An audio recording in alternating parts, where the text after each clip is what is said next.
Good morning, everyone.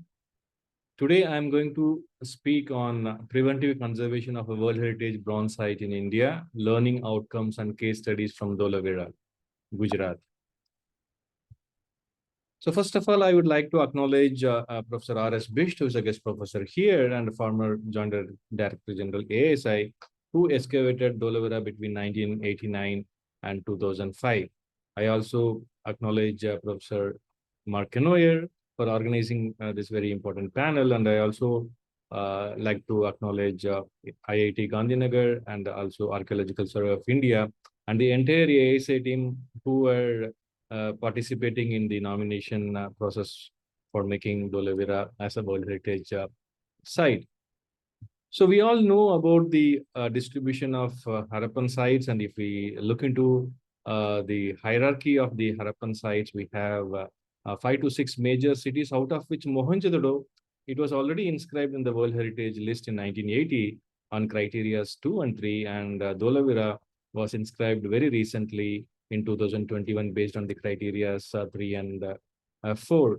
So this nomination processes, it started nearly in 1972 after the passing of this convention by UNESCO, which tried to recognize cultural and natural heritage and which is of outstanding universal value. It means that the entire mankind is responsible for its preservation, conservation, and maintenance, and it is not only the responsibility of any one state party. So in order to assess the nomination processes, UNESCO is assisted by the World Heritage Committee, and in turn, World Heritage Committee seeks help from ICROM and ICNOMOS for cultural properties and IUCN for natural properties. We also have a convention for intangible cultural heritage, and it was adapted in 2003, and we have a series of intangible cultural heritage as well.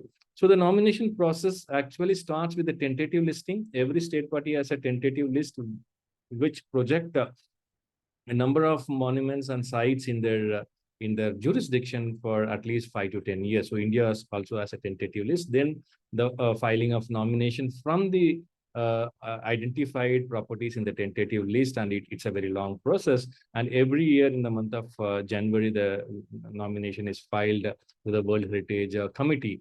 Then comes the role of the advisory bodies like ICOMOS and IUCN. The ICROM also chips in to give inputs in the areas of conservation and also training. So the World Heritage Committee takes the final decision based on the inputs received from ICOMOS and IUCN, and ultimately a disk review also happen, and a site visit is done by an expert from ICOMOS to do a stakeholder meeting, and ultimately a final decision is taken in the month of around June, July every year during the World Heritage Committee meeting, in which the World Heritage Committee can either approve, refer, or defer a proposal. So this is a very long process, and there are criteria for selecting the nomination processes also, because every nomination dossier has to have an outstanding universal value which describes or which defines the attributes of any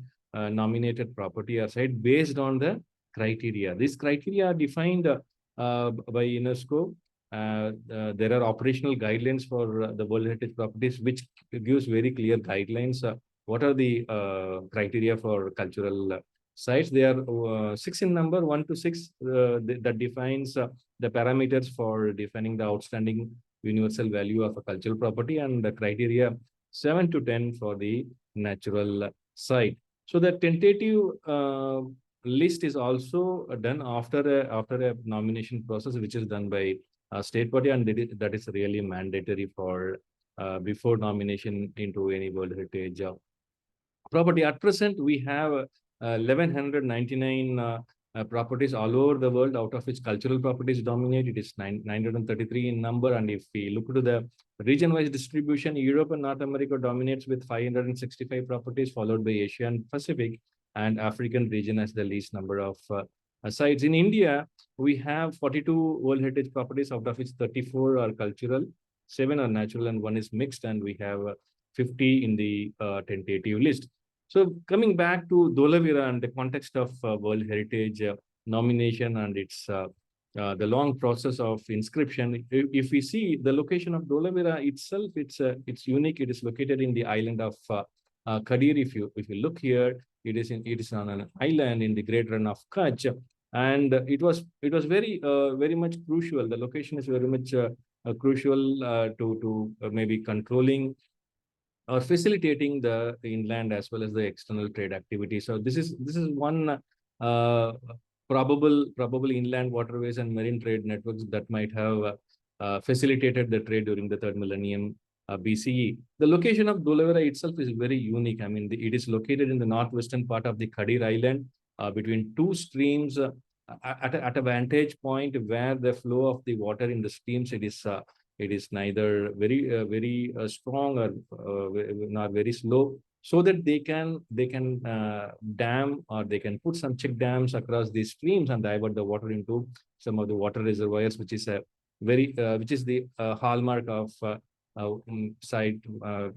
the city planning at Dholavira. If you look into the archaeological context at Dholavira, it starts somewhere around 3200, 3300 BCE with the construction of a small fortress at the southern part of the overall region where the Dholavira city is located. So it is also correspond to certain ceramic assemblages that is that coincides with the Amri 2B of Sindh region, and also the Anartha ceramic complex of northern Gujarat. Slowly, the city grew in size, and around 2700, 2600 BCE, there was a major earthquake as defined by the excavator, and immediately the occupants they repaired, and they also reconstructed some parts of the city, and ultimately they constructed the final plan of the final city layout. And this is how it looked like during the Harappan phase, starting from around 2600 BCE to 1900 BCE. We have all hallmark Harappan elements found during this period. And after 1900 BCE, if we look into the scenario again, the urban features started to disappear, even though the rectangular seals and some important craft activities continue. Yet the ceramic traditions, they change completely. We have the black and red ware ceramic complex coming from the regions of adjoining Rajasthan, and the occupants also, they are now restricted to the southern part of the city once again. The planning is well proportioned. If we look at the various components of the city, it's a well laid out city with components clearly having proportions. For example, the city itself is 6:7 in terms of ratios, and also if we draw a diagonal from the northwest to southeast, and the northeast to southwest, it exactly coincides at one of the crossroads. So they have a well-planned layout, keeping in view of some of the important ratios and proportions. And also the layout is also very similar when compared to other important Harappan settlements. Like here, if we look into the so-called Castle and Bailey part of the Dholavira city and start to compare with Kalibangan, it resembles very well as the conjoined upper town or the citadel part of Kalibangan, and also the conjoined city planning of two divisions of Surkotada. So there have been considerable idea gone into the planning and layout of the Dholavira city based on the previous experience, or based on the already already known aspects of city layout and planning. And it is one of the best preserved, or probably the best preserved Harappan cities because of the stone architecture here. The gateways are well preserved. The veneering stones are the cladding of the fortification. It is also on either side of the sun-dried brick fortification. So we have one of the well preserved architectures here. The gateways are preserved, in particular the north gateway and the southern gateway. This is the north gateway and the east gateway. This is the north gate of Dholavira with two chambers on either side of a passage. And these kind of pillar elements, they were found in use in this gateway. So for the first time in a proper context, we do find the placement of these pillar elements, and we do understand its real role. So the north gateway was damaged after the Harappan occupation, maybe during the late Harappan times, and some of the pillar elements they were removed and reused in a later period context. And this gateway is also famous for the 10-lettered inscription which was found on the western chamber here. So the stone pillar elements were fashioned in a quarry site locally, which is located 3 kilometers from the site of Dholavira, and studies carried out by Randall clearly indicate that the stone members, the pillar members were fashioned at Dholavira and exported to Mohenjo-daro and Harappa as well. So they were also in excellent water management, doing excellent water management system at Dholavira. We do have evidence of damming the streams at regular intervals with check dams, and they were diverting the water into reservoirs located on the eastern side and the southern side.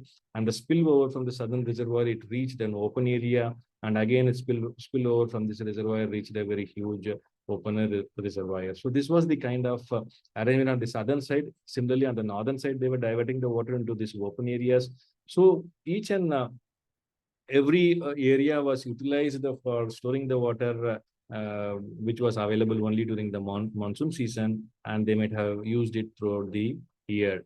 They have constructed huge reservoirs. I mean, we know about both the rock cut reservoirs as well as the masonry reservoirs. This reservoir is nearly 78 by 35 by 10 meters. It is the largest reservoir here. And interestingly, we do have a well or a step well inside this eastern reservoir, which reaches up to the water level. And this is really an interesting aspect. Apart from this, they had excellent water management system. They were constructing a series of underground drains so that they can collect or they can divert the excess rainwater that is falling inside the castle and diverting them outside through these outlets, and the channel drain this water into an open air reservoir shown earlier. So this was the excellent water management system, which was also a major attribute which we incorporated in the outstanding universal value. Apart from that, the craft activities, Dholavira is full of craft activities, be it lapidary, copper working, shell working, and also stoneware bangle. So various kind of craft activities are also found, and in particular, different types of stones were found here. And again, thanks to the work done by Randall, we do know how and where these stones were procured for manufacturing various kind of ornaments. And we also know from these studies carried out by Professor Marquino here at Harappa, how the exchanges might have happened, and how some of the stones found at Dholavira closely resembles the stone at Harappa as well. So this is a clear indication of the role played by Dholavira in procurement and redistribution of the raw material resources. So some of the hallmark craft activities we find that Dholavira includes the production of these long barrel cylindrical beads, or the long bicones, which originally formed part of these kind of waistbands. And the another category of ornaments, they are the decorated or bleached or etched cornelian beads, which were exported in good numbers to the other cultural elements and if we cultures of the contemporary world. And if we try to plot a map of the contemporary world from where these long bicones and decorated cornelian beads came, so we can see the widespread occurrence of such beads. So we have other evidences of craft activities at Dholavira which help in defining the outstanding universal value, and also the kind of ideological similarities, in particular this kind of seated stone sculpture statues found at Dholavira as well as Mohenjo-daro, which have similarity in terms of iconographic depictions. So we have very good evidence of exchange of ideas maybe, and maybe the ideology of these two regions were more or less similar. There were uniqueness in the Dholavira region or the Kutch region, which is reflected in the form of these kind of tumulus burials, which were not noticed anywhere, and the only close parallel is from the royal burials of Bahrain, or the numerous tumulus burials from the Dilmun culture datable to around 2200 2100 BCE.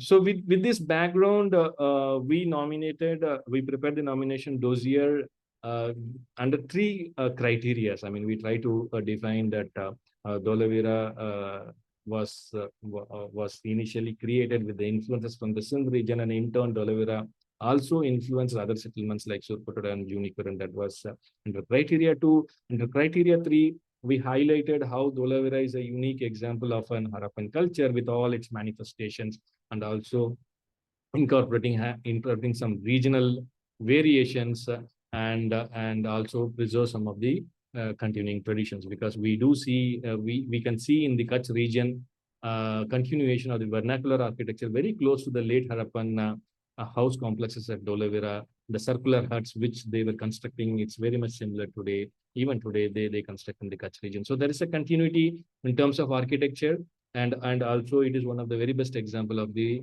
bygone Harappan civilization. So that was under criteria 3. And criteria 4, we try to highlight how the entire Dholavira in its geographical setting is one of the masterpieces of the Harappan culture during the 3rd millennium BCE. So we submitted this nomination dossier with a core area and a buffer region. This is as per the mandate of the World Heritage Committee and the operational guidelines of the World Heritage Committee for the maintenance of the World Heritage properties. So we defined a core area, that is the protected area also, and also a buffer zone of around 148 hectares. But the World Heritage Committee, after evaluation of the nomination dossier, they suggested to have a larger buffer area so that the core of Dholavira can be well protected. So we increased the buffer area to around 48.665 square kilometers. That includes the entire northwestern tip of the Kadir Island. So now the entire site has a huge buffer area so that the future developments cannot immediately harm the ancient site. So we also proposed a management framework, which is again as per the mandate of the operational guidelines. So we have a regional level apex committee and also a local level committee, which looks into various aspects of the management system. That includes the management of the site, that includes conservation preservation plans, that includes a visitor management plan, and also interpretation of the site to the general visitors. So they also added additional comments like that there should be a proper identification of the land for the future site museum, which was identified and notified by the governments of India and the government of Gujarat. And the addition of the quarry site. The quarry site was also suggested to be protected, which was also immediately done by the government of India. So with all these parameters and ultimately on the satisfaction of the World Heritage Committee, Dholavira was inscribed under the criteria 3 and 4. They did not agree for the criteria 2, yet they agreed for inscription under the criteria 3 and 4. So it was inscribed in the World Heritage List in July 2021. And now coming to the conservation aspects, because Dholavira is an excavated site, even though it has very good stone remains as architectural members, and also fortifications and other house plans. Since it is an excavated site, large portions are open to vagaries of nature, and due to the torrential downpour during the monsoon season, so the erosional activities are very much there in the site of Dholavira. So that is one of the major concerns there. Erosion due to rainfall is a major concern, followed by some damage that are caused to the stone pillar members, which are still in their original location. And visitor movement plan is another very important aspect, which is damaging, or which can damage some of the excavated remains. And the final aspect is the lack of site interpretation facilities. So we do have a small museum there, but yet a lot of improvements can be made. So one by one, we can look into these reservoirs located on the east and the south of the main occupation area of Dholavira. They are subjected to a series of erosions, because this part is nearly 16 meter above the surrounding plains. So water falling here on this castle, they accumulate in a low depression area here. It flows through the southern arm of the fortification, and gradually it erodes a large portion, and it also carries debris, and it is deposited in the southern reservoir. So every year there is an exercise of cleaning of the southern reservoir and the eastern reservoir due to these erosional activities.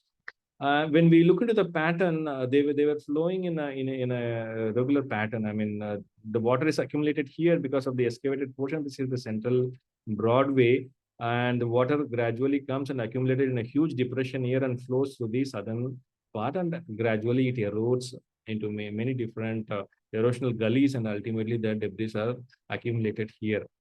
Erosion also happens from the southern to the northern part because of vast accumulation of excavated earth here.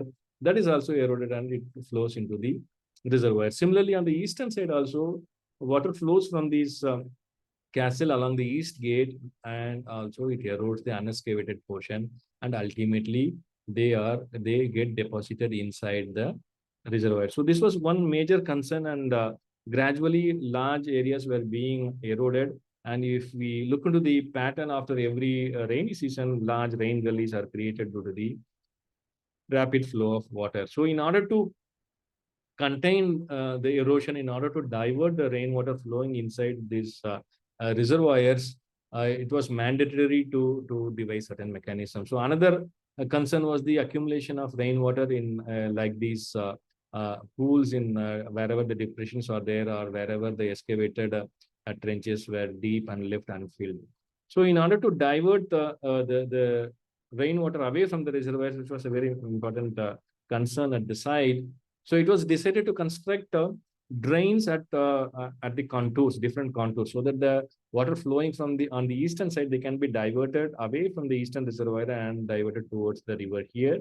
Similarly, water flowing from the castle towards the southern direction, it can be diverted into two directions, from west to east and east to west, and they can be diverted away from the southern reservoir.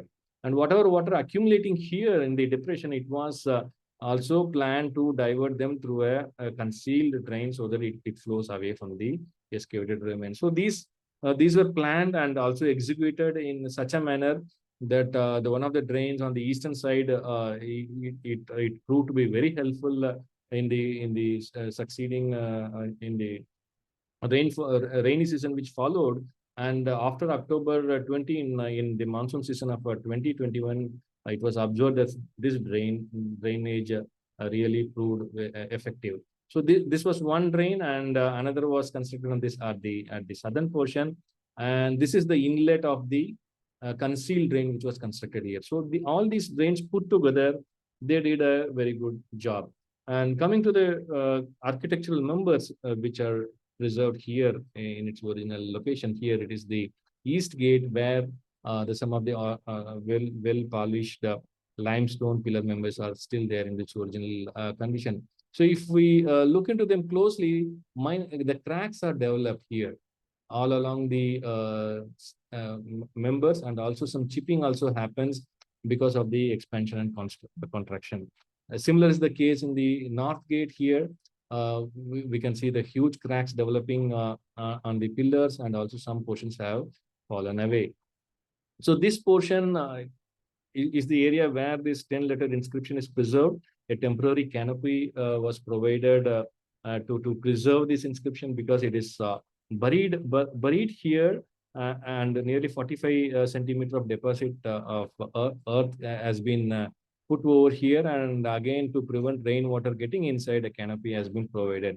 So similar canopy can be provided over these pillar members in the east gate and the north gate, but the designs that should be visually less intrusive, and that's what discussions are being held to design a proper canopy over this east and the northern gate.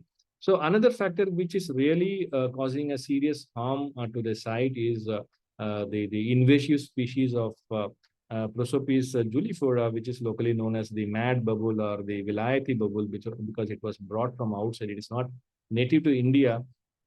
It was brought from this other South American region, and it was planted here to resist the expansion of the desert conditions. But unfortunately, what is happening is that it grows very wildly because of its drought-resistant properties. And what is happening is that this is an image taken in 2020 December, and this is a very recent image. You can see how the this vegetation is covering the entire region all around the excavated remains and also the entire Kadir Island itself.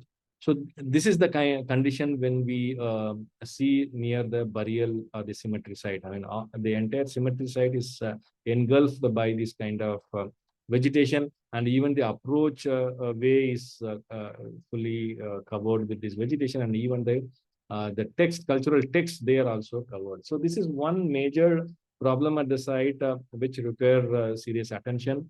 And another is the visitor movement plan or visitor management plan, because since it is an excavated site, people come in large number during the season and during the winter season, particularly November to February, and they move without any organized movement plan. So they often trample the excavated remains. They walk over that, and since some of the gateways have the staircases with eroded stones, regular movement of such large number of visitors may also harm the site in a great manner in the future.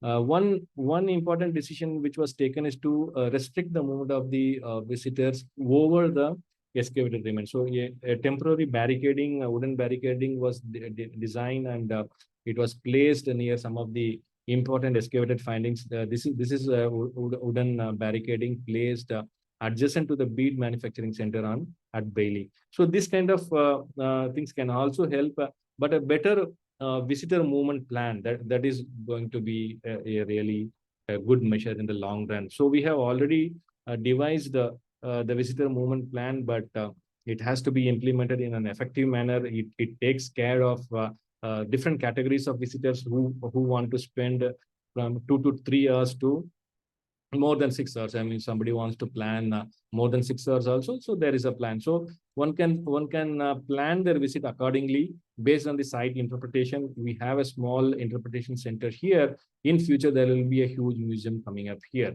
So based on the interpretation provided at these museums, then one can proceed to visit the site on a well-defined visitor movement plan. And since it is a World Heritage Site and it is also an iconic site with the Department of Tourism, Government of India, they have also come up with devising measures so that to restrict the enormous tourist pressure at on the site. So they have even suggested diverting the road away from the site, which at present goes through very close to the site, and also designing the amenities away from the site so that it can cause less harm to the site. Another very important aspect is the fragile environment in which Dholavira is located. Fortunately, the entire Kadir Island is declared as a wild ass sanctuary by the Wildlife Protection Act of India. So it prevents certain developments on the Kadir Island. Tourism can be one major aspect that can cause a lot of damage in the future. This place is very much important because of the migratory birds, particularly the flamingos, which come in thousands and thousands during the winter season. And these are the wild asses which are protected by the Wildlife Act. So putting together, there are a lot of conservation issues. Some of them they have been addressed to, and some of them they are yet to be addressed with the aid of maybe with the aid of proper design, proper plan. It will be implemented effectively. And the site museum, which is planned near the site, after the establishment of a suitable site museum, proper interpretation can also be given. So since it is an excavated site, there are issues. Some of them have been solved, and new issues can also come up because of the erosional activities, which are being addressed in an effective manner by the Archaeological Survey of India. Thank you very much for listening to my talk. If you have any questions, I am ready to answer. Thank you.